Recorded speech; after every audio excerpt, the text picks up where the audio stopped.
Hello बच्चों, welcome to S R classes. तो अभी की इस वीडियो में मैं आप लोगों को देने वाला हूँ क्लास 10 मैथमेटिक्स में जितने भी फॉर्मूले हैं इम्पोर्टेंट वाले वो। और इस वीडियो में मैं आप लोगों को ये भी बताऊंगा कि इन फार्मूलों को किस तरीके से यूज़ करना है, कहाँ पे यूज़ करना है, ठीक है जी। और साथ ही साथ एंड में ये भी बताता चलूँगा कि इसका जो पीडीएफ है ये कहाँ से आपको डाउनलोड होगा। ठीक बच्चे, हाँ सेम यही वाला। तो आइए सबसे पहले हम लोग वास्तविक संख्याओं से चलते हैं। तो वास्तविक संख्याओं में यूक्लिड विभाजन प्रमेय का मिलता है हमें पढ़ने को। वो क्या है? तो a = bq + r है। जहाँ पर a क्या है बच्चे? तो a जो दो संख्याएं होती है ना, तो उसमें से बड़ी संख्या a है और जो छोटी संख्या होती है वो b है। क्यों किया है? तो बड़ी संख्या को छोटी संख्या से भाग देने पर जो भागफल आता है, जैसे ये है a, इसको हमने b से भाग लगाया है। ठीक, तो ये जो यहाँ पर भागफल आता है ना वो हमारा q है और नीचे जो शेषफल है वो क्या है? r है। ओके बच्चों, हाँ जी। अब नीचे आते हैं, अगर हमें HCF निकालना है a और b का, तो वही HCF होगा b और a का। तो HCF ऑफ AB इक्वल होता है HCF ऑफ BA का। ठीक है ना बच्चे, ये कई बार पूछा गया है एग्जाम में, कई बार पूछा जाता है इस तरीके से। अब हम लोग आगे बढ़ते हैं और अगला जो है कि LCM ऑफ AB, मतलब दो संख्याएं हैं, एक को अगर हम a कहें दूसरे को b कहें, तो दोनों का LCM लिया जाए और दोनों का HCF लिया जाए और उन दोनों को गुना कर दिया जाए, तो वो दो संख्याएं थी ना, उनके गुणनफल के बराबर होता है। ठीक, अगर HCF a और b का एक आता है, मतलब दो संख्याएं हैं, एक को हमने a कहा दूसरे को हमने b कहा, और दोनों का HCF अगर 1 आता है, तो फिर इस हालत में a और b जो है ना वो सह अभाज्य संख्या कहलाता है। और हाँ, इसके लिए कोई ज़रूरी नहीं है कि a और b जो है वो अभाज्य होना चाहिए। जैसे कि एक संख्या है 9 जो कि अभाज्य नहीं है, एक संख्या है 16, ये भी अभाज्य नहीं है, लेकिन इन दोनों का HCF निकालने जाएंगे तो HCF आता है 1, जो कि क्या होता है? सह अभाज्य हो बनाता है इन दोनों को। ठीक है बच्चों, तो 9 और 16 आपस में कैसे हैं? सह अभाज्य हैं। ओके, चलिए आगे बढ़ते हैं। अब हम यहाँ पर देखेंगे कि कोई भी जो भिन्न है वो शांत कब होगा और अशांत कब होगा। तो शांत होने का बड़ा सिंपल सा शर्त है कि अगर कोई भिन्न जो p/q के रूप में लिखा होता है, उसका q वाला पोर्शन यानी ये वाला पोर्शन इस रूप में हो, 2 का पावर n गुने 5 का पावर m के जैसा हो, तो फिर वो शांत होता है। या तो फिर ऊपर जैसा भी रहे, नीचे खाली 2 आए, है ना, 2 का पावर n आए, 5 रहे या ना रहे। ठीक है, या तो फिर नीचे खाली m आए, जैसे कि ये 5 आए, जो कि मैंने यहाँ पे लिख रखा है कि p/5 का पावर m भी रहे, तब भी क्या होता है? शांत होता है। लेकिन इसके अलावा कोई और संख्या आ जाता है, 2 और 5 के अलावा कोई और संख्या आ जाता है, तो फिर जो ये हमारा p/q वाला जो ये है परिमेय संख्या है, वो क्या हो जाता है? अशांत हो जाता है। ओके, चलिए अब आगे बढ़ते हैं चैप्टर नंबर 2 में, जो कि बहुपद है। तो शून्यकों और गुणांकों के बीच संबंध से स्टार्ट करते हैं बच्चों। रैखिक बहुपद, रैखिक शून्यक किसे कहते हैं, गुणांक किसे कहते हैं? तो x का वो वैल्यू जिसके लिए बहुपद का मान शून्य हो जाए उसे हम लोग शून्यक कहते हैं। और गुणांक किसे कहते हैं बच्चों? तो x², x, इन सब के साथ जो आगे में गुना हो रखा होता है ना, वो उसका गुणांक कहलाता है। जैसे इसमें x के साथ गुना में कौन है? a है, तो a जो है वो गुणांक है। ठीक है बच्चे, ओके। तो देखिए यहाँ पर x = हमने लिखा है ना, तो मतलब ये x का शून्यक वाला वैल्यू है। तो x = क्या होता है? माइनस का b/a होता है। ओके, अगर हम बात करें द्विघात बहुपद का, तो द्विघात बहुपद का सामान्य रूप जो होता है वो कुछ इस तरीके का होता है। और अगर हम इसके दो शून्यक होते हैं, ठीक है, हाँ, द्विघात बहुपद के दो शून्यक, जितना घात उतना ही शून्यक। तो अगर हम इनके ये शून्यकों को, एक को अल्फा कह दें और दूसरे को बीटा कह दें, ठीक ना, तो इन दोनों का योग कितना होता है? माइनस का b/a होता है। जहाँ पर b कौन है बच्चे? तो जो x के साथ गुना में होता है ना, वो क्या होता है? b होता है। ओके, चलिए, और दोनों का गुणनफल की बात करें, शून्यकों का गुणनफल की बात करें, तो ये होता है c/a। आप लोगों को याद रखना है। ओके, अगले सवाल की तरफ बढ़ते हैं या अगले फॉर्मूले की तरफ बढ़ते हैं। अगला फॉर्मूला है त्रिघात बहुपद के लिए। तो त्रिघात बहुपद का सामान्य रूप देखिए इस तरीके का होता है। और अगर इसके शून्यकों को हम अल्फा, बीटा और गामा मान लें, अब चूंकि 3 घात है तो शून्यक भी 3 होगा, तो उन तीनों का जो योगफल होगा ना वो कितना होगा? माइनस का b/a। और यहाँ पर b कौन है बच्चे? तो जो एक्स स्क्वायर के साथ गुना में है ना वो बी है। ओके, और अगर हम ये शून्यकों को दो दो कर करके लें और उसे आपस में जोड़ें तब जो फॉर्मूला आता है वो आता है सी बाई ए, यानी alpha into beta plus beta into gamma plus gamma into alpha is equal to C by A होता है। और तीनों का गुणनफल की बात करें तो ये कितना होता है, माइनस का डी बाई ए होता है। ओके, अब आगे बढ़ते हैं। अगर शून्यक दिए रहें और हमसे ये कहा जाए कि आप बहुपद का निर्माण कीजिए, तो अगर रैखिक बहुपद का निर्माण करने को कहा जाएगा तो एक शून्यक दिया रहेगा, क्योंकि रैखिक बहुपद में एक ही शून्यक होता है। तो अगर शून्यक को हम अल्फ़ा मान लें कि दिया गया शून्यक अल्फ़ा है, तो बहुपद इज इक्वल टू कितना होगा, एक्स माइनस अल्फ़ा होगा। ठीक, जैसे कि आपसे कहा गया कि एक रैखिक बहुपद है जिसका शून्यक 3 है, तो आप बहुपद बताएं, तो बहुपद कितना हो जाएगा, एक्स माइनस 3 हो जाएगा। ओके, हाँ जी।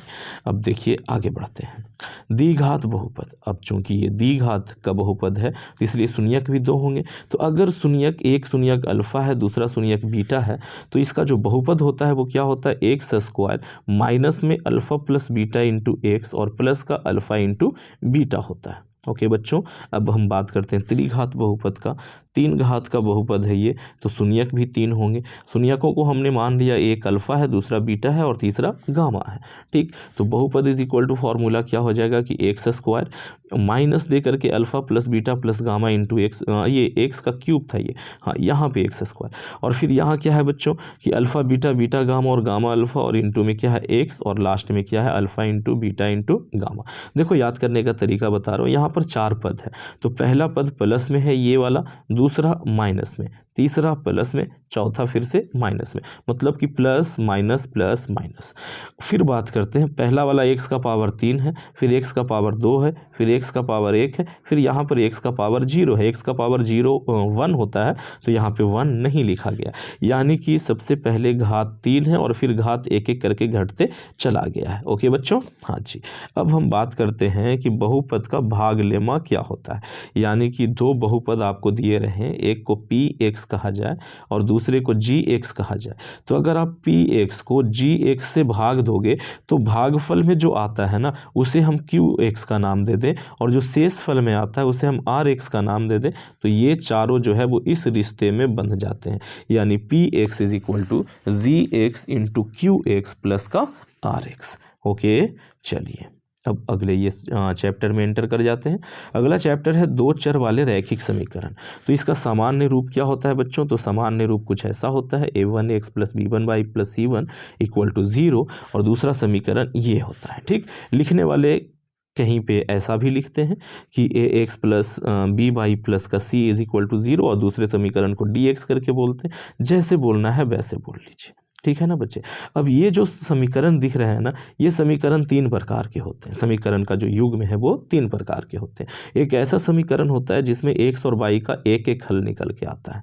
ठीक, एक ऐसा समीकरण युग्म होता है जिसका कोई हल नहीं निकलता, ना तो x का कोई हल निकाल पाते हैं ना ही y का कोई हल निकाल पाते हैं। और एक ऐसा भी समीकरण युग्म होता है जिसके लिए x और y के अनगिनत हल होते हैं। तो 3 होता है, तो उन तीनों के नाम क्या हैं, उनका ग्राफ कैसा होता है और उसके लिए क्या शर्तें हैं, ये सब देख लेते हैं।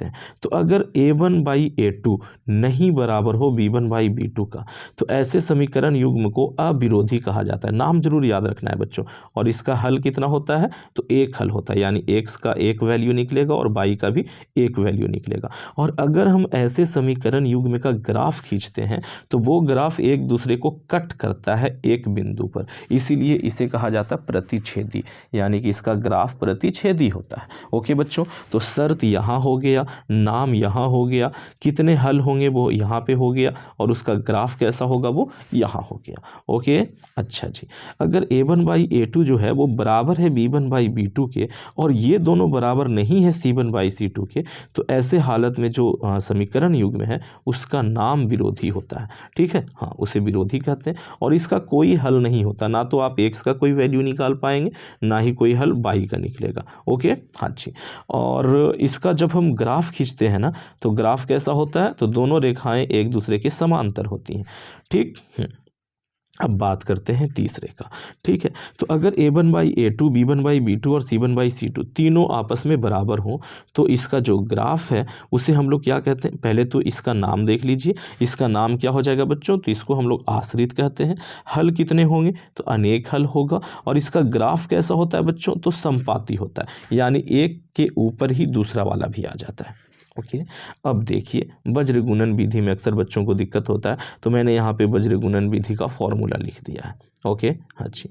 अब देखिए अगर हम x लिख रहे होते हैं तो जैसे देखो ऐसा होता है ना कि ax, यहाँ पे थोड़ा सा मैं यहाँ पे लिख नहीं पा रहा हूँ, हाथ से लिख रहा हूँ, पेन नहीं मेरे पास। ठीक है, तो A1x plus B1y plus C1 है और A2x plus B2y plus C2 है, ऐसा कुछ है ना। तो जब हम x लिख रहे हैं तो A1 और A2 को हटा करके बाकी B1 C1 B2 C2 लिख दीजिए यहाँ पे। ओके, जब हम y लिख रहे हैं ना तो फिर y किसके साथ रहता है? b के साथ रहता है, तो B1 B2 को हटा दीजिए, बाकी का A1 A2 C1 C2 है। इस तरीके से पहले ये लिख लो, जब ये लिखा जाए ना तो ऐसे क्रॉस मल्टीप्लाई कर दो, B1 का C2 के साथ और माइनस दे करके B2 का C1 के साथ। ओके, ये रहा। ठीक, यहाँ A1 का C2 के साथ और A2 का C1 के साथ, ये रहा। ओके बच्चों, हाँ जी, ऐसे याद करने का ये तरीका होता है, बड़े आसानी से याद हो जाता है। ठीक है ना। अब आगे बढ़ते हैं, अगले चैप्टर में एंटर कर जाते हैं। अगला चैप्टर है हमारा द्विघात समीकरण। सामान्य रूप कैसा होता है भाई? तो ax² plus bx plus c equal to 0। ठीक है, अच्छा, अब इसे जो ये है इसका हल करने का विधि है वो 2-3 विधि हम लोगों को पढ़ने को दिया गया है क्लास 10 में। सबसे पहले हम लोग गुणनखंड विधि के द्वारा इसको सॉल्व करते हैं, बीच वाले पद को 2 हिस्से में तोड़ करके, है ना। गुणनखंड विधि आप सब लोग जानते होंगे। दूसरा है सिद्धाचार्य का दिया हुआ फॉर्मूला। ठीक, और वो फार्मूला क्या होता है बच्चों? तो ये आप लोगों को याद रखना है, कई बार तो एग्जाम में केवल फार्मूला ही पूछ देता है। ठीक है ना, हाँ, एकदम बढ़िया से याद रखना है इसको। चलिए, और तीसरा विधि है वो है पूर्ण वर्ग विधि, जो कि आपको यहाँ दिया गया है पढ़ने को। ओके बच्चों, हाँ जी। अब देखिए मूलों और शून्यकों की प्रकृति। चलिए आ जाइए, देखो अगर b² माइनस 4ac का वैल्यू 0 से बड़ा आता है तो जो मूल होगा ना वो वास्तविक होगा और असमान होगा, और यदि b² माइनस 4ac का वैल्यू 0 के बराबर होता है तो मूल वास्तविक तो होंगे लेकिन समान होगा, और यदि b² माइनस 4ac का मान 0 से छोटा होता है तो मूल कैसा होगा बच्चों? काल्पनिक होगा। यहाँ से एक सवाल बनने का पूरा चांस होता है एग्जाम में। ओके, अब आगे बढ़ते हैं, अगले चैप्टर में एंटर करते हैं। चैप्टर है समांतर श्रेणी।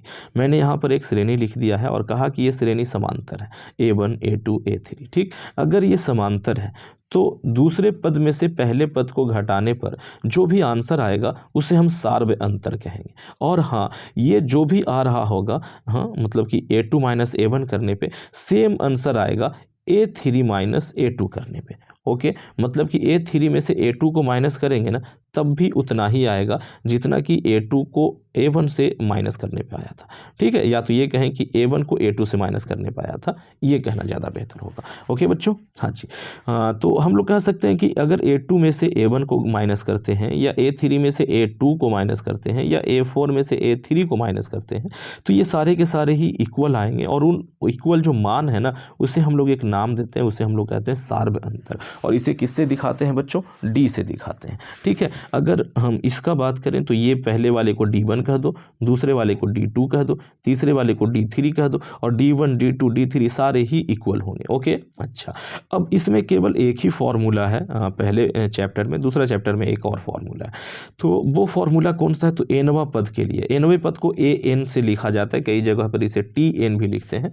तो an इज इक्वल टू क्या है बच्चे? a प्लस का n-1 गुने d, जहाँ पर a क्या है? पहला पद है, और n क्या है? पदों की संख्या है। अच्छा, n पदों का योग, ये दूसरा फॉर्मूला है जो कि दूसरे चैप्टर में पढ़ना है ना बच्चों। तो n पदों का योग इज इक्वल टू है n/2 इंटू में 2a प्लस का n-1 गुने d।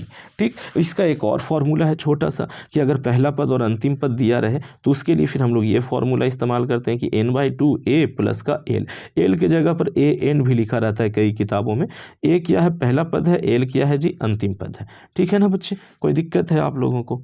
कोई दिक्कत नहीं होना चाहिए। ओके, अब आगे आते हैं, ये कैसे ऐसे हो गया? एन प्राकृत संख्याओं का योग। तो एन प्राकृत संख्याओं का योग कितना होता है, इसका फॉर्मूला देखिए यहाँ लिखा हुआ है कि N into N plus one divided by two. एन प्राकृत विषम संख्याओं का योग है ना, और ये सारे प्रथम वाले हैं, ठीक है, मतलब शुरू से गिनेंगे एक से। ओके, तो विषम प्राकृत संख्याओं का योग कितना होता है, तो एन स्क्वायर होता है, ठीक है ना। अगर आपसे कहा जाए कि शुरू के 10 विषम संख्याओं का योग बताओ, तो यानी 10 का स्क्वायर कर देना है, 100 आएगा। अच्छा, प्रथम एन प्राकृत सम संख्याओं का योग कितना होता है बच्चों, तो N into N plus one होता है। ये फॉर्मूला आप लोगों को याद रखना है। चैप्टर 6 में एंटर कर रहे हैं बच्चों हम लोग। चैप्टर 6 है त्रिभुज। ओके, तो अगर दो त्रिभुज सर्वांग सम है, ये दो त्रिभुज हमने बनाए हैं यहाँ पर ए बी सी और डी ई एफ, और ये जो चिन्ह है ना, ये सर्वांग समता को दर्शाता है। तो अगर दो त्रिभुज सर्वांग सम है, इसका मतलब है कि दो चीज़ें हो रही हैं। पहला कि इनके संगत कोण बराबर हैं, और दूसरा इनके संगत भुजाएं बराबर है। जैसे ए बी जो है वो डी ई के बराबर है, ए सी जो है वो डी एफ के बराबर है, और बी सी जो है वो ई एफ के बराबर है। ये संगत भुजा बराबर हो गया, जो कि यहाँ लिखा है। और संगत कोण भी बराबर होगा, ठीक है, लेकिन किस हाल में, जब ये सर्वांग सम हो तब। ये क्लास 9th में पढ़ना था। ओके बच्चों, हाँ जी। क्लास 10th में जो हम लोगों ने पढ़ा है वो समरूपता पढ़ा है, ठीक है। और अगर दो त्रिभुज समरूप है तो संगत भुजाओं का जो अनुपात होता है ना, वो बराबर होता है, ना कि संगत भुजाएं बराबर होती हैं। यहाँ पे संगत भुजा का अनुपात बराबर होता है। मान ले कि दो त्रिभुज समकोण हैं, और दोनों क्या है भाई, ये समरूप समकोणिक त्रिभुज हैं और समरूप हैं। मतलब कि लंब को लंब से भाग लगाएंगे, आधार को आधार से भाग लगाएंगे, और कर्ण को कर्ण से भाग लगाएंगे, तो ये तीनों जो अनुपात निकल के आएगा ना, वो क्या होगा, बराबर होगा। ओके, चलिए। और हाँ, संगत कोण यहाँ भी बराबर होता है। अब समरूप कैसे प्रूफ करेंगे, दो त्रिभुज को अगर समरूप कहना है तो वो कैसे होगा, तो एंगल एंगल एंगल अगर हो जाए तब दोनों त्रिभुज समरूप होते हैं। इसका मतलब कि संगत कोण बराबर हो जाए, या तो केवल दो ही संगत कोण बराबर हो जाए तब भी त्रिभुज समरूप कहलाता है, या तो तीनों भुजाएं क्या रहे, बराबर रहे, या तो ये कहें कि तीनों भुजाओं का जो अनुपात है ना वो बराबर रहे, तब भी त्रिभुज कैसा होता है, समरूप होता है। या तो फिर ऐसा रहे कि दो भुजा और एक कोण बराबर हो जाए, या तो दो कोण और एक भुजा बराबर हो जाए, तब भी त्रिभुज कैसा होता है, समरूप होता है। ये जो है ना, इस हालत में तो त्रिभुज सर्वांगसम होता है, और सर्वांगसम त्रिभुज समरूप भी होता है। ओके बच्चों, हाँ जी। अब आगे बढ़ते हैं। कहा गया है कि यदि दो त्रिभुज ए बी सी और डी ई एफ दोनों समरूप हैं, तो फिर ए बी सी का क्षेत्रफल को डी ई एफ के क्षेत्रफल से अगर हम भाग देते हैं ना, तो ये बराबर होता है संगत भुजाओं के वर्गों के अनुपात के, ठीक है। हाँ जी, ए बी बटे डी ई का वर्ग कर दीजिए, बी सी बटे ई एफ का वर्ग कर दीजिए, ये बराबर होगा इसके। ओके, कोई दिक्कत है बच्चों, नहीं ना। अच्छा, अगर त्रिभुज समरूप हो, समकोण हो, तब फिर पाइथागोरस थ्योरम काम करता है। और पाइथागोरस थ्योरम हम लोग तो बचपने से पढ़ते आ रहे हैं भाई, कि कर्ण का स्क्वायर जो होता है वो बराबर होता है लंब का स्क्वायर प्लस आधार के स्क्वायर का। ओके, अब आगे बढ़ते हैं, नियामक ज्यामिति में जाते हैं। नियामक ज्यामिति में देख लो बच्चे, ये जो है ना, ये हमारा एक्स अक्ष है और ये वाई अक्ष है। ओके, और ये एक दूसरे को एक बिंदु पर कट करते हैं, जिससे चार ये बनते हैं, ठीक है ना, जिसे हम लोग कहते हैं ये मतलब कि चतुर्थांश। ये पहला चतुर्थांश है, ये दूसरा है, ये तीसरा है, ये चौथा है। यहाँ से एक सवाल आपको मिलेगा, क्या मिलेगा भाई, तो प्रथम चतुर्थांश में x और y दोनों का वैल्यू प्लस में होता है, यहाँ लिखा हुआ है। दूसरे में x का मान माइनस में होता है, y का मान प्लस में होता है। तीसरे में दोनों ही माइनस में होते हैं। चौथा में x का मान प्लस में होता है, y का मान माइनस में होता है, ठीक है। तो अगर आपसे कह दिया जाए कि -4,3 किस चतुर्थांश में, तो ये 4 और 3 केवल भरमाने के लिए है ना। हमें कितना देखना है बच्चों, क्या देखना है, तो x का मान माइनस में, y का मान प्लस में, यानी कि दूसरे निर्देशांक में। ओके, दूसरे चतुर्थांश में, ठीक है बच्चों, बात समझ में आ रहा है, ठीक। हाँ, ऐसा एक सवाल आप लोगों को मिलेगा जरूर एग्जाम में। आगे बढ़ते हैं, दूरी सूत्र देखते हैं। दूरी सूत्र क्या है, दो बिंदु है और एक का निर्देशांक x1 ये है y1, दूसरे का x2/2 है। तो दोनों के बीच का दूरी कितना होता है बच्चों, तो √अंडर x2 - x1 का whole square plus y2 - y1 का होल स्क्वायर, ठीक है बच्चों। हाँ जी, और अगर हम मूल बिंदु से किसी बिंदु का दूरी निकालते हैं और उस बिंदु का जो निर्देशांक है वो x, y है, तो उसका जो दूरी होता है वो क्या होता है बच्चों, वो होता है √x² प्लस का y²। ओके, विभाजन सूत्र विभाजन सूत्र क्या हो जाएगा बच्चों? तो देखिए यहाँ पर दो बिंदु, देखो यहाँ पे मैंने लिखा हुआ भी है कि दो बिंदु रहे, एक का निर्देशांक x1/1 रहे, दूसरे का निर्देशांक x2/2 रहे, और उसको एक बिंदु P जो है जिसका निर्देशांक x और y है वो m1 अनुपात m2 के अनुपात में विभाजित करें। मतलब इस तरफ m1 है, मान लो कि इधर 3 है और इधर 2 है, तो इसका निर्देशांक कितना होगा, यानी x और y कितना होगा? तो x इज इक्वल टू होता है m1x2 प्लस का m2x1 divided by m1 plus m2, और इसी तरीके से y का वैल्यू ये होता है। याद कैसे रखेंगे? अगर यहाँ पर m1 लिया है तो x2 लेना पड़ेगा, ठीक है। यहाँ पर अगर m2 लिया है तो x1 लेना पड़ेगा। ओके बच्चों, हाँ जी। अब आते हैं मध्य बिंदु का निर्देशांक, ठीक। ये जो है ना, ये जो यहाँ पर जो बाटा है P, हो सकता है कि एकदम ये P जो है वो मध्य बिंदु रहा हो, ठीक। तो अगर ये मध्य बिंदु है तो फिर क्या फॉर्मूला हो जाएगा? तो x का जो फॉर्मूला होता है वो होता है x1 plus x2 divided by 2, y का फॉर्मूला होता है y1 plus y2 divided by 2। अच्छा, अगर तीन बिंदु रहे और तीनों बिंदु से कहा जाए कि एक त्रिभुज का निर्माण हो रहा है तो उस त्रिभुज का क्षेत्रफल कितना होगा? देखो तीनों बिंदु मैंने यहाँ पे लिख रखे हैं, त्रिभुज भी बना रखा है। मान लिया कि a जो है वो x1/1 है, b जो है वो x2/2 है, c जो है वो x3/3 है। तो इससे बनने वाला जो त्रिभुज है उसका क्षेत्रफल का फॉर्मूला ये होता है। ओके बच्चों, कोई दिक्कत है यहाँ पे? नहीं ना? ओके। अच्छा, त्रिभुज के केंद्रक का निर्देशांक कितना होता है बच्चे? हाँ, तो हमने माना कि उसका जो निर्देशांक है वो x है और y है, तो x इज इक्वल टू क्या होता है? x1 plus x2 plus x3 divided by 3 और y1 plus y2 plus y3 divided by 3। ये हो गया केंद्रक का, और ये हो जाएगा त्रिभुज के अंतः केंद्र का। अंतः केंद्र का क्या हो जाएगा बच्चों कि a x1 plus b x2 plus c x3 divided by a plus b plus c। Okay, हाँ जी। जहाँ पर a b c किया है तो ये देखो नीचे आप लोगों को दिख रहा होगा कि a जो बिंदु है ना, जो शीर्ष है, उसके सामने वाली भुजा की लंबाई को a कहा है, b जो शीर्ष है उसके सामने वाली भुजा की लंबाई को b कहा है, और c शीर्ष के सामने वाली भुजा की लंबाई को क्या कहा है? ये c कहा है, छोटा वाला। ओके बच्चों, तो इसका जो अंतः केंद्र होगा उसका निर्देशांक का फॉर्मूला ये होगा। आगे बढ़ते हैं, त्रिकोणमिति में पहुंच जाते हैं। त्रिकोणमिति में सबसे पहले तो आपने ये याद रखना है कि हम लोग पढ़ते किसके लिए हैं? समकोण त्रिभुज के लिए पढ़ते हैं। उसके बाद अगर किसी एक भुजा को दूसरे भुजा से भाग लगा दें तो हमें एक अनुपात प्राप्त होगा, और ये काम हम लोग कितने तरीके से कर सकते हैं? 6 तरीके से कर सकते हैं। लंब को कर्ण से भाग लगा सकते हैं, लंब को आधार से भाग लगा सकते हैं, मतलब किसी भी एक भुजा को दो अन्य भुजाओं से भाग लगा सकते हैं। तो 3 भुजा है भाई, एक को 2 से लगाएंगे तो कुल मिलाकर के कितना? 6 ये अनुपात बनेंगे। 6 का 6 आपको याद रखना है। अगर लंब को कर्ण से भाग लगाते हैं तो उसे साइन थीटा कहते हैं, आधार को करने से भाग लगाते हैं तो इसे कॉस थीटा कहते हैं। तो ये फॉर्मूला आपको एकदम याद रखना है। ओके, अब इसके अलावा कुछ और फॉर्मूले हैं, जैसे कि साइन थीटा को कॉस थीटा से भाग लगाओगे तो टैन थीटा आएगा, इसी तरीके से कॉस को साइन से भाग लगा दोगे तो कॉट आएगा। ठीक है, ये सारे फॉर्मूले आप लोगों को याद रखना है। इसके अलावा इन 6 का मतलब कि साइन कॉस टैन, ये जो 6 है ना, इसका थीटा के अलग अलग वैल्यू, ये के लिए मान के लिए उनका वैल्यू याद रखना है कि अगर theta is equal to 0 degree रहे तो साइन कितना होता है, अगर थीटा इज इक्वल टू 0 रहे तो कॉस कितना होता है,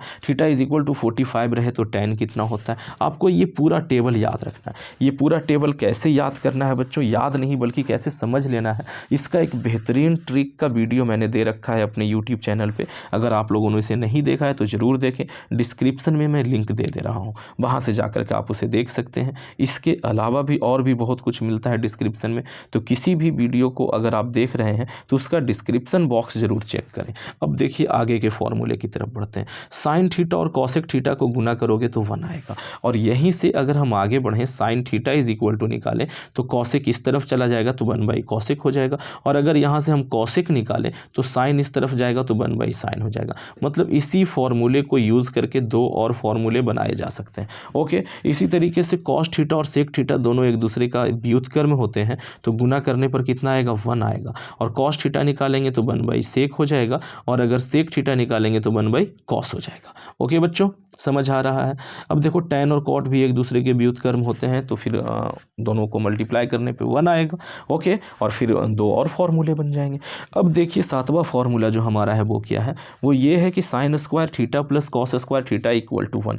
ये जो फॉर्मूला हम लोग यहाँ पे देख रहे हैं ना, पूरा त्रिकोणमिति का फॉर्मूला का मैंने एक सेपरेट वीडियो बना रखा है, किस तरीके से इन फॉर्मूलों को डिराइव किया जाता है। याद नहीं करना है, मैंने सिद्ध करके दिखाया है कि ये कहाँ से आया है। ठीक है, इसका भी लिंक मैं दे दूंगा डिस्क्रिप्शन में। ओके बच्चों, तो ये होता है 1। अगर हम यहाँ से साइन स्क्वायर थीटा निकालते हैं तो कॉस स्क्वायर इधर आके माइनस में चला जाएगा, और अगर यहाँ से हम स्क्वायर हटाते हैं तो फिर कॉस ये जो इधर जो भी था उस पर रूट आ जाएगा। ठीक है ना बच्चे। सेम क्या होगा कहानी, अगर हम कॉस स्क्वायर निकालते हैं तो साइन इधर आएगा दूसरी तरफ और वो माइनस में हो जाएगा। ठीक, और अगर यहाँ से स्क्वायर हटाते हैं तो इस पर क्या आ जाना है, रूट आ जाना है। ये होता है। ठीक है बच्चे। उसी तरीके से sec square theta minus tan square theta 1 होता है, तो यहाँ से सेक का फॉर्मूला ये हो जाएगा और टेन का फॉर्मूला ये हो जाएगा। आप लोगों को ये भी याद कर लेना है। ओके, चलिए आगे बढ़ते हैं।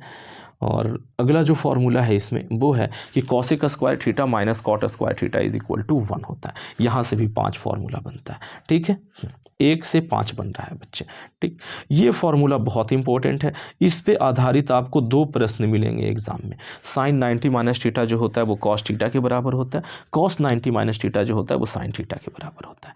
ठीक है, इस तरीके से ये 6 का 6 फॉर्मूला आपको याद रखना है, और यहाँ से आपको एग्जाम में 2 नंबर का सवाल तो सॉल्व होगा ही होगा। अब आते हैं वृत्त के ऊपर। वृत्त जो देखने में कैसा लगता है भाई, तो ऐसा होता है, ये गोल सा होता है। ठीक ना। इसका अगर हम क्षेत्रफल की बात करें तो पाई आर स्क्वायर। ठीक, जहाँ पर पाई का वैल्यू 22/7 और कई बार हम लोग 3.14 लेते हैं। और आर क्या है, तो उसकी त्रिज्या है। त्रिज्या क्या होती है, तो वृत्त के केंद्र से उसका जो परिधि है वहाँ का ये लंबवत दूरी जो है वो क्या कहलाता है, त्रिज्या कहलाता है। बात करें उसकी परिधि का, यानी कि गोल जो घेरा है ना इसका, तो ये गोल घेरा कितना होता है, तो 2πr होता है। ठीक है बच्चों। अगर हम चाप की लंबाई की बात करें, चाप की लंबाई जैसे कि यहाँ देखो एक छोटा सा चाप लिया गया है कि ए से बी का दूरी कितना होगा, ये वाला, इसकी लंबाई कितनी होगी, तो ये हो जाएगा θ/360 और गुने में 2πr। इसको अगर आप सॉल्व करोगे तो ये 2 से ये जाएगा 180 बार में, तो ऊपर में बचेगा πr θ/180। ओके बच्चों, हाँ जी। चलिए आगे बढ़ते हैं। देखो त्रिज्या खंड, मैंने सबका यहाँ पर डायग्राम भी बना रखा है कि त्रिज्या खंड कैसा दिखता है। ये रहा त्रिज्या खंड। ओके, तो त्रिज्या खंड का क्षेत्रफल इज इक्वल टू क्या होता है, πr² θ/360, जहाँ पर थीटा क्या है भाई, तो ये जो है ना ये वाला जो चाप है इसके द्वारा बनाया गया कोण थीटा। ओके, इसी तरीके से अगर हम वृत्त खंड की बात करें तो वृत्त खंड का क्षेत्रफल कितना होता है बच्चों, तो ये होता है r² और इंटू में πθ/360 माइनस में 1/2 साइन थीटा। अच्छा जी, वृत्त खंड किसे कहते हैं, तो एक वृत्त बना लीजिए, इसको 2 हिस्से में काट लीजिए, तो नीचे वाले का ये होता है फॉर्मूला। ठीक है, 2 वृत्त बनता है, ये 2 खंड बनता है, ऊपर वाले को दीर्घ वृत्त खंड कहते हैं, नीचे वाले को लघु वृत्त खंड कहते हैं। लेकिन यदि केवल वृत्त खंड लिखा रहे तो इसका मतलब है कि लघु वृत्त खंड का बात हो रहा है। जैसे 2 लिखा हुआ है तो इसका मतलब है कि +2 की बात हो रही है ना बच्चे। तो वैसे ही अगर दीर्घ का निकालना कहेगा तो पूरा वृत्त में से लघु वृत्त खंड का क्षेत्रफल को माइनस कर देंगे तो दीर्घ का निकल जाएगा। ओके, अच्छा ये देखो साइन थीटा का एक फॉर्मूला होता है कि साइन 1/2 साइन थीटा का, कि साइन θ/2 इंटू कॉस θ/2। ओके, तो इसके जगह पर ये जो है ना यहाँ पर इसके जगह पर आप ये भी लिख सकते हो। ठीक है जी, आगे बढ़ते हैं। वलय, वलय क्या होता है, तो 2 सकेंद्रीय वृत्त को इस तरीके से अगर ये कर दिया जाए, जमा दिया जाए, तो इसे हम लोग क्या कहते हैं, वलय कहते हैं। ठीक है, तो यहाँ से जो बड़ा बाहर वाला वृत्त है उसका अगर हम त्रिज्या को बड़ा R माने और छोटा वृत्त की त्रिज्या को छोटा r माने, तो वलय का क्षेत्रफल यानी ये जो बीच वाला हिस्सा है ना बच्चे, ये वाला जो हिस्सा है ये कैसे होगा, हाँ ये वाला जो हिस्सा है ना, ये वाला, ठीक है, ये वाला जो हिस्सा है इसका क्षेत्रफल होता है कि बड़ा वाला वृत्त का क्षेत्रफल माइनस का छोटे वाले वृत्त का क्षेत्रफल, πr² minus πr²। Pi common करेंगे तो कुछ ये बनेगा। अच्छा, अब आ जाते हैं अगले चैप्टर में आयतन तथा पृष्ठ क्षेत्रफल में। ओके, सबसे पहले घनाभ। घनाभ की आकृति ऐसी होती है। आयतन इसका क्या होता है बच्चों, तो लंबाई गुने चौड़ाई गुने ऊंचाई। अगर इसके संपूर्ण पृष्ठ का क्षेत्रफल की बात करें, ठीक है, तो 2 इंटू लंबाई चौड़ाई, चौड़ाई ऊंचाई और ऊंचाई लंबाई होता है। ओके, इसमें सतह कितने होते हैं, 6 होते हैं, ये आपको याद रखना है।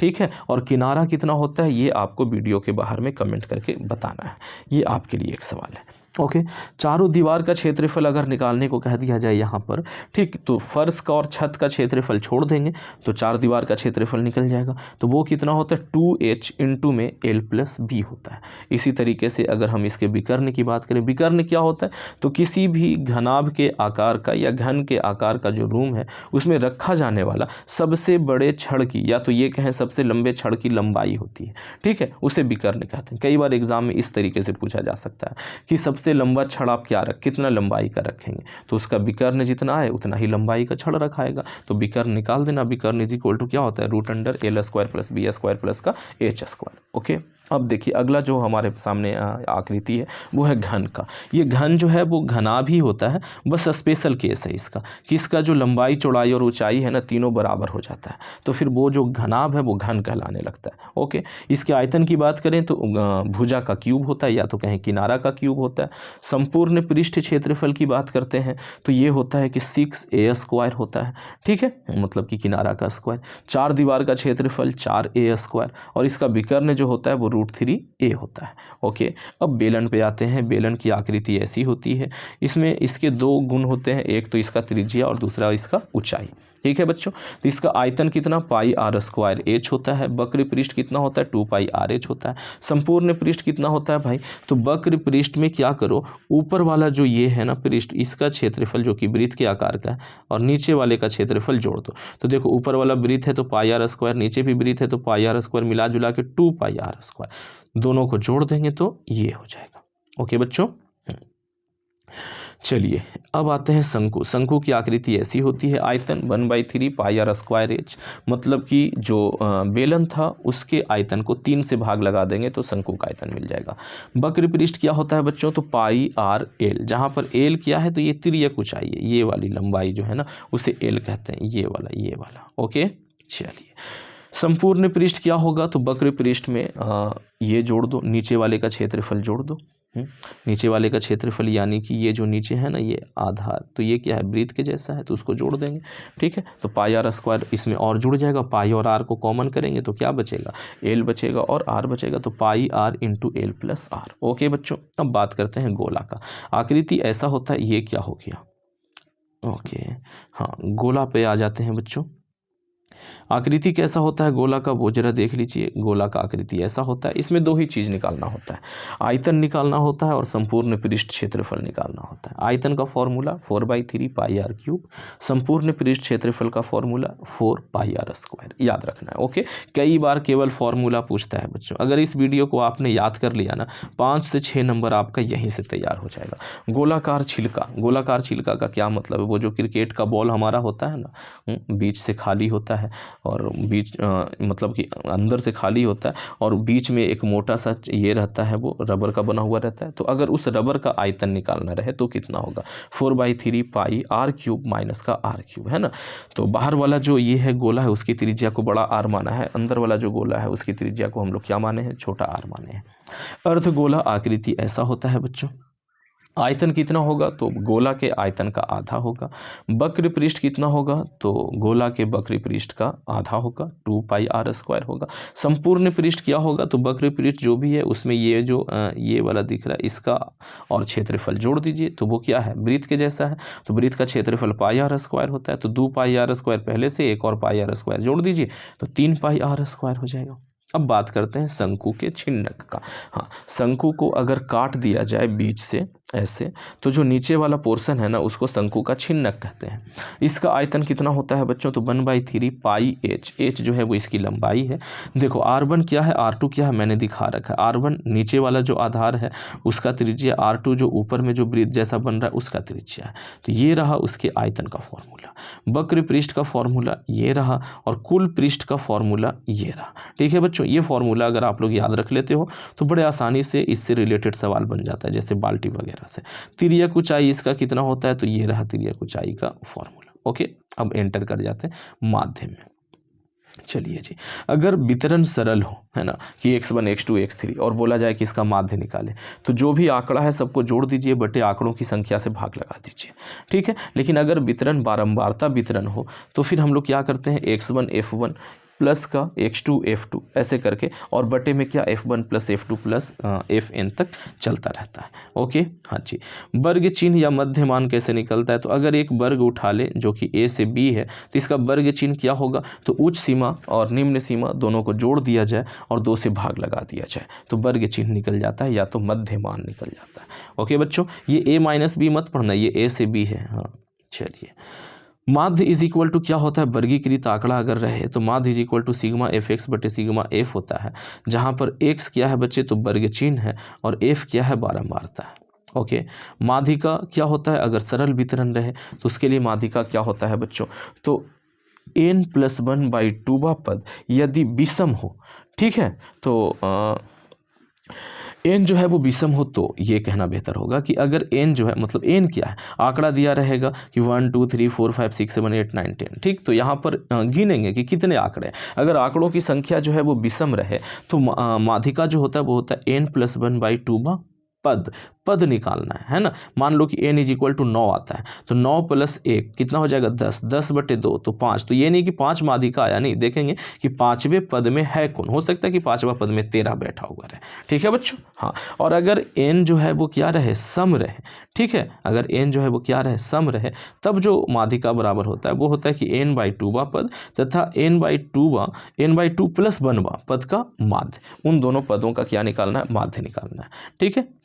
अब देखिए, माध्यिका अगर वर्गीकृत आंकड़ा रहे तो उसके लिए क्या होता है, तो m = l प्लस का n/2 माइनस का बड़ा f बाई छोटा f गुने का i, जहाँ पर l क्या है बच्चों, तो माध्यिका वर्ग की निम्न सीमा है, n क्या है बच्चों, तो कुल बारंबारता है, छोटा वाला f क्या है, तो माध्यिका वर्ग की बारंबारता है, बड़ा वाला f क्या है, तो माध्यिका वर्ग से ठीक पहले वाले वर्ग की संचयी बारंबारता है, और ये जो है ना, ये i लिखा हुआ है, ठीक है, i जो है वो क्या है बच्चे, तो माध्यिका वर्ग की लंबाई है, ये आप लोगों को याद रखना है, ठीक। बहुलक की बात करें तो सरल वितरण के लिए, सरल वितरण क्या मतलब कि 2 4 6 8 10 ऐसे जो लिखा हुआ रहता है, वो वाला वितरण के लिए बहुलक क्या होता है, तो सबसे ज़्यादा बार आने वाला जो चर पद है ना, वही क्या हो जाएगा बच्चों, या तो ये कहें जो पद है वो क्या हो जाएगा, बहुलक हो जाएगा, ओके। और अगर वर्गीकृत आंकड़ा है तो उसके लिए बहुलक बराबर, देखिए फॉर्मूला होता है अच्छा खासा लंबा सा, ठीक। हाँ, अब यहाँ पर f0 क्या है, f-1 क्या है, वो सब कुछ यहाँ पे लिखा हुआ है, ये देखो। l क्या है जी, तो बहुलक वर्ग की निम्न सीमा है, f0 बहुलक वर्ग की बारंबारता, f-1 तो ठीक पहले वाले वर्ग की बारंबारता, मतलब कि बहुलक वर्ग से, f1 क्या है, तो बहुलक वर्ग के ठीक बाद वाले वर्ग की बारंबारता, और i क्या है, तो वर्ग अंतरालों की लंबाई है, ओके। अच्छा, ये माध्यिका और बहुलक में एक संबंध होता है, वो क्या होता है कि माध्य माइनस बहुलक = 3 × माध्य माइनस माध्यिका। अगर ऐसे याद रखने में दिक्कत होता है तो ऐसे याद रखिएगा कि 3 × माध्यक माइनस 2 × माध्य बराबर बहुलक होता है, या तो ये कहें कि बहुलक बराबर 3 × माध्यिका माइनस 2 × माध्य, ओके। चलिए, अब बात करते हैं प्रायिकता का, जो कि हमारा अंतिम चैप्टर है। प्रायिकता जो होता है वो हमेशा 0 और 1 के बीच में होता है, या तो फिर 0 भी हो सकता है और 1 भी हो सकता है, लेकिन 0 से छोटा नहीं हो सकता और 1 से बड़ा नहीं हो सकता, ठीक है ना बच्चे। हाँ जी, पहला तो ये हो गया।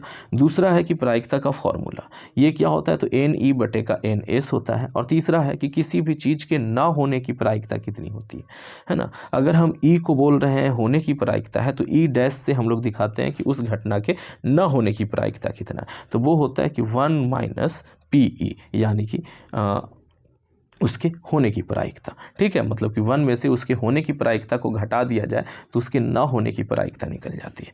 तो ये था कुल फॉर्मूला बच्चों, जो कि एंड तक हम लोगों ने कर लिया। अगर आप लोगों ने इसे अच्छे से याद कर लिया ना, तो फिर आपके मतलब 5 से 7 नंबर ऐसे ही आ जाने हैं, केवल इस एक वीडियो से आ जाना है। तो ये आपको कहाँ पर मिलेगा, डाउनलोड कहाँ से करना है इसे, तो आप क्रोम ब्राउज़र पर जाना, वहाँ जाके SR क्लासेस लिखना, ठीक है। SR क्लासेस लिखोगे तो अपने ये पे वेबसाइट पर पहुँच जाओगे, वहाँ से करके इसे डाउनलोड कर सकते हैं।